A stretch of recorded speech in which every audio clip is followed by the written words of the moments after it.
Hola amigos, it's Will here at Will's Custom Figures, coming at you today with a big bad breakdown of the one and only New Japan's and AEW's Kenny Omega. So please guys, sit back and relax while I talk you through why and how I made him and everything else in between. So guys, if you've been watching this channel for a little while, you might have seen my recent Legion of Doom customs. Just wanted to put them on so you can see a bit of a size comparison against the one and only Legion of Doom and how they might sit in your collection if you were to get your very own Kenny Omega.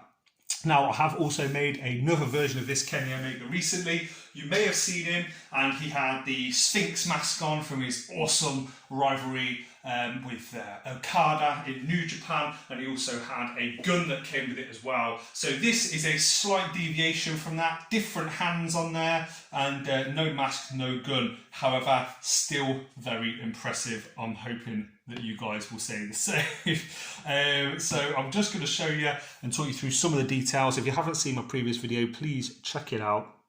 I'm so happy with this. The realism, that is something that I'm really trying to get at the moment with my custom figures, is getting them eyes and getting that paintwork on there. You know, the different tones, like with the hair, that is not just one coat of paint, believe me, on that hair. There is Iraqi sand is a colour that I use on there. I've also used beige on the hair as well. I've then used more coats of like whites and pale sort of flesh colours and yellows, and then browns, leather brown. God, the amount of different paintwork that I've added in there. Like, honestly, it's not an easy job. For any customizer out there, they know how many layers and how much time and effort and decision making goes into making a custom figure. The brown on the face, the facial hair was used using a beastie brown colour, but I added little bits of black and grey black into it as well to get the colour the way it is. And then dry brush then from there, and using a technique where you get all of the paint off the brush, and then you wet the brush slightly and just drag the remnants of that colour into the blonde hair, and that's what gives you that awesome looking shading where his roots are coming through. Now, to make the leather straps that go across the chest, I've used clay and cut them basically into sausages, put them across, and then used a sculpting tool to flatten them and then slice away the excess. Flatten again, slice away more excess. And as you can see, it turned out pretty well. I'm really happy with how it's turned out. The gauntlets on the arms are just simply painted on there. I say simply, they're quite time consuming. And as you can see, he's got wristbands and this blue sort of tape that goes on the inside as well. The cape, again, I've used clay. Get yourself a rolling pin, guys, if you want to do a cape. And just basically roll the clay all the way down. Make sure it's cut and flat. This is the part you want to attach first. Make sure it's at the right height and length that you want, and then work up, because if you work down it might not be long enough, and it's a lot harder to add clay on than it is to remove up here.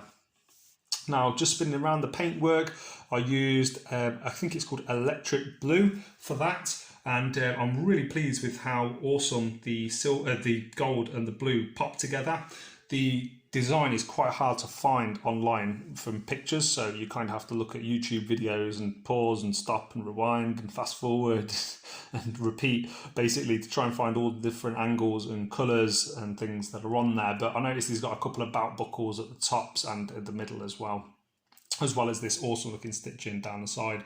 Now, one of the final things that if you're going to be making a set of these yourself, or if you're just interested in what logic I did, is covering up the laces. He wears kick pads in this match, so making sure I added those on, cutting them to shape. This is all 3D, don't know if you can tell, but yeah, that isn't just painted on there, guys. That is 3D artwork that's been added on.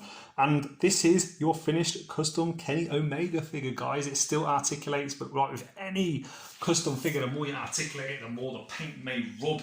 And it has been an absolute treat working on this guy. The second Kenny Omega version of this that I've recently worked with. So I guess final reflections. Man, I want to work on a new Kenny Omega. Please, someone hit me up in the comment section below. I want to make another one of his maybe AEW ones, or one of the more recent ones, or even maybe a Kenny Omega from early in his career. And a big shout out to, if you don't know and you've not seen this guy's custom page, Rob from Figure 4 Customs. He had his account hacked recently, but a fantastic customizer, and he supplied me with this head which I've used, and then I've sculpted additional details on the top and added some other bits on, because you sometimes get little air pockets when you get casted heads and resin heads, but this one was virtually perfect when it comes to me.